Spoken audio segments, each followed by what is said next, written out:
There was supposed to be a rally, and it's my understanding it was going to be like fringe, far-right, white nationalist types. I'm not entirely sure. But this guy was planning on planting a device to harm these people. An interesting question arises. Mike Cernovich on Twitter called this guy a far-left bad man. I have to avoid language. I can't.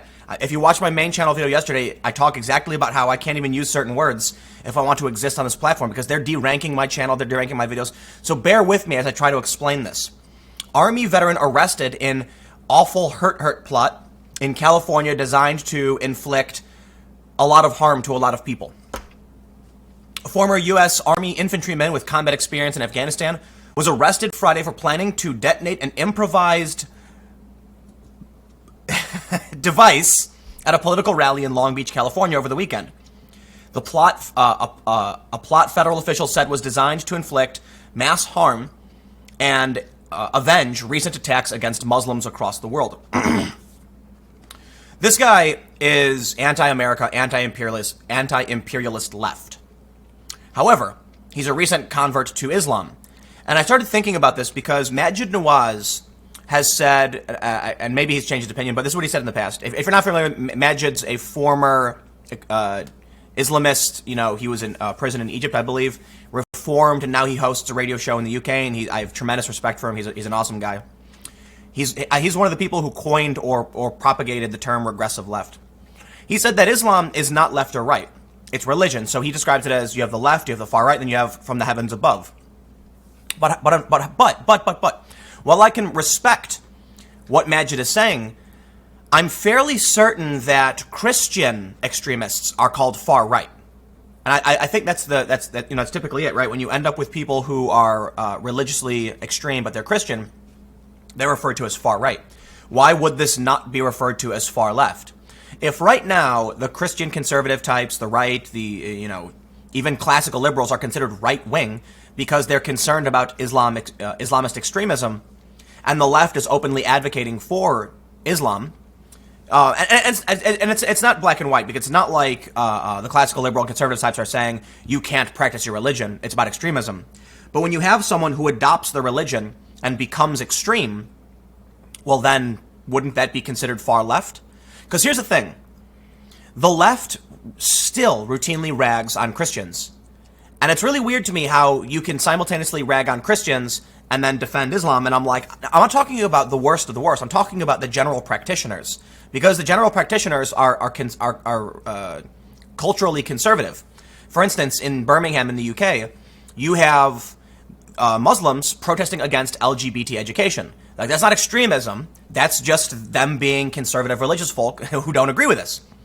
So an interesting thing arises when this guy says that, basically what he was saying, they go through this. He has a manifesto where he said that he wanted to inflict the pain that the U.S. has caused other people around the world. That's a far left position. That's an anti-imperialist left-wing position.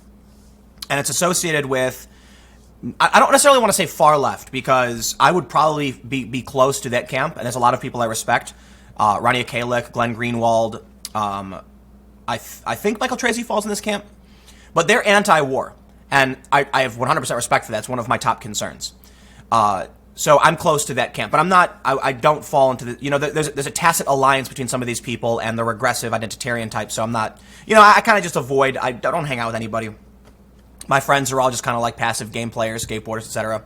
But anyway, the point is, it's a left-wing position, and it's not a mainstream left-wing position. Although you'd assume it would be, it's not really. The mainstream left is very supportive of war, as is the mainstream right, for the most part. Things definitely changed with the rise of populism, with Bernie Sanders and Donald Trump, because now things are a little bit different.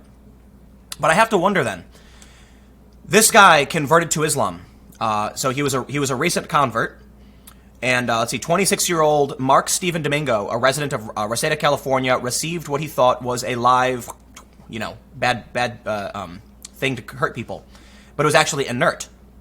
They said that the investigation successfully disrupted a very real threat posed by a trained combat soldier who repeatedly stated he wanted to cause the maximum number of hurt people. U.S. Attorney for the Central District of California, Nick Hanna, said Monday. So, as I was saying earlier, Mike Cernovich tweeted out this guy was far left. And it's an interesting question. So I guess I'll do this right now. You guys comment below. Would you consider it far left? And this is one of the inherent conundrums of this sphere of politics, be it the classical liberals, the moderate social liberals, center-left types, progressives. Because the Weinsteins aren't, Eric and Brett Weinstein aren't classical liberals, they're progressives.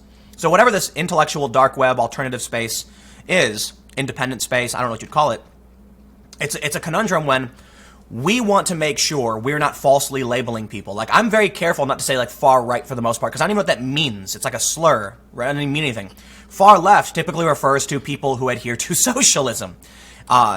So if someone is far left culturally or socially, I'll say that. And if someone is culturally far right or economically far right, I'll say it. But I try to avoid a lot of this, because it's hard to you can't really pigeonhole people, and these words are rather nebulous. They have different meanings. So would we now consider someone who converts to Islam and is upset with the U.S. government far left? I'm going to have to say yes. Absolutely. This is a far left bad man. Let me read a little bit more of this. They say the war veteran, according to a 30-page affidavit supporting the criminal complaint, asked an associate who was in fact cooperating with the FBI to find him a boom maker.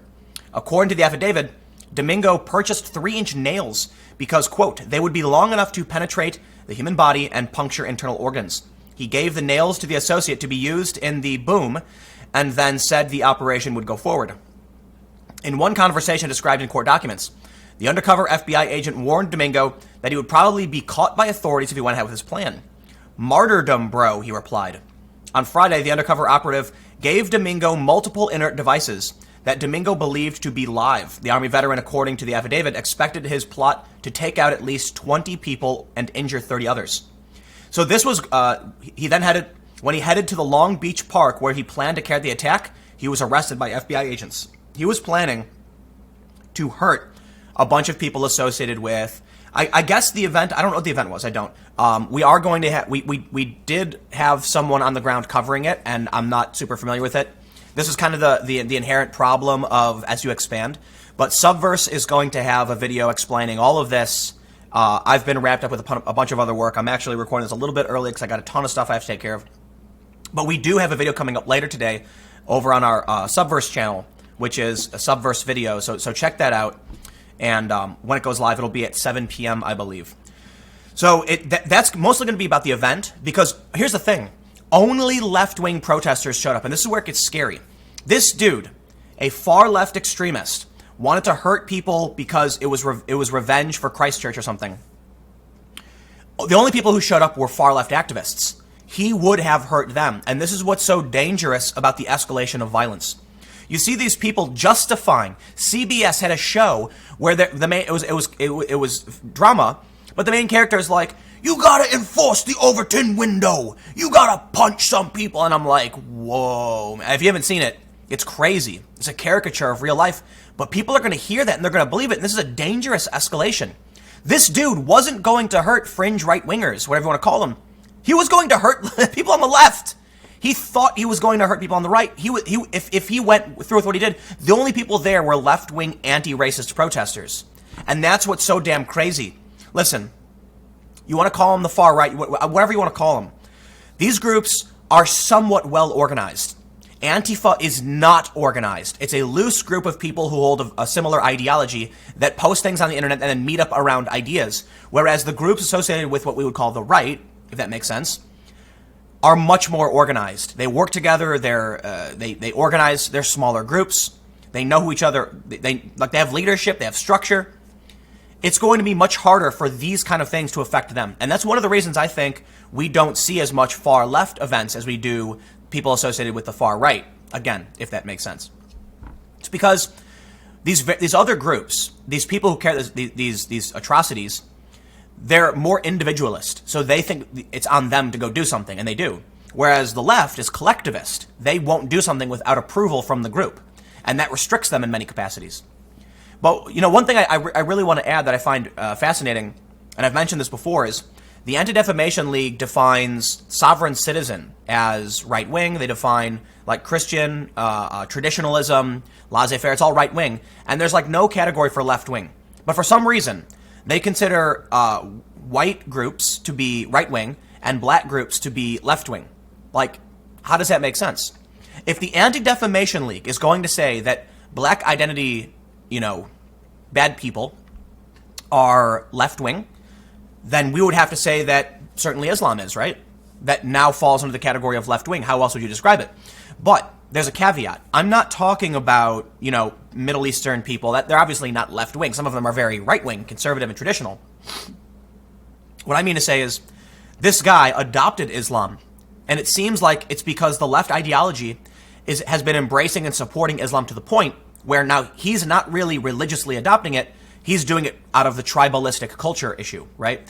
So because of these instances where, people keep talking about Muslims and Islam and immigration, you get people on the left resisting that, supporting Islam, and eventually someone converts. So it's you have to be able to draw a distinction between when someone actually is doing something for a religious reason or if they're just a crazy person. They say, at a press conference in LA Monday afternoon, officials said Domingo appeared on their radar right before what happened in New Zealand, stressing that they were concerned about the pace in which he became radicalized and decided to carry out an attack. Our biggest fear is that this was a rapid mobilization from radicalization to violence, FBI Special Agent in Charge Ryan Young told reporters. We get asked what keeps us up at night. This is what it does. We have to be aware. My God, man. I made a video a couple days ago. I said that we're heading towards a crisis, and I think religion's playing a huge role in it. You look at what happened with the synagogues recently. You look at what happened in New Zealand. You look at what this guy's doing. Religion is playing a huge part in what's happening, and it's Abrahamic. But this, I said we are going to see this. I talked about what happened in Eugene. I am telling you now, okay?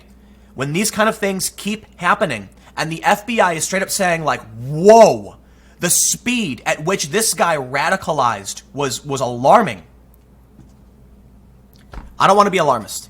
I don't want to act like the world's going to end because you never know. But I will say this.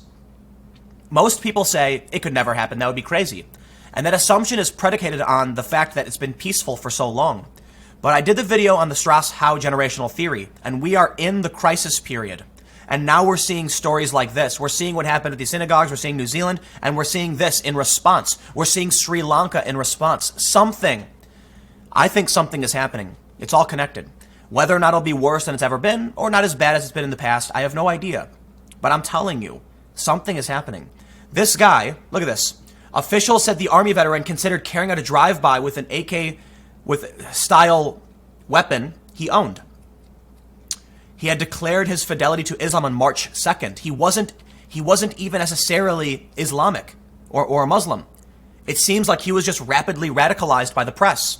When you have a CBS drama saying, go out and enforce the Overton window, and then this happens, when the New York Times publishes 2 overtly anti-Semitic cartoons and has to drop their syndication publisher over it, something is happening. Maybe it's not. I don't know. Maybe they're blips on the radar, but I kind of feel like the grains of sand are stacking up. I'll leave it there. I'll see you guys at 1 p.m. with the next video.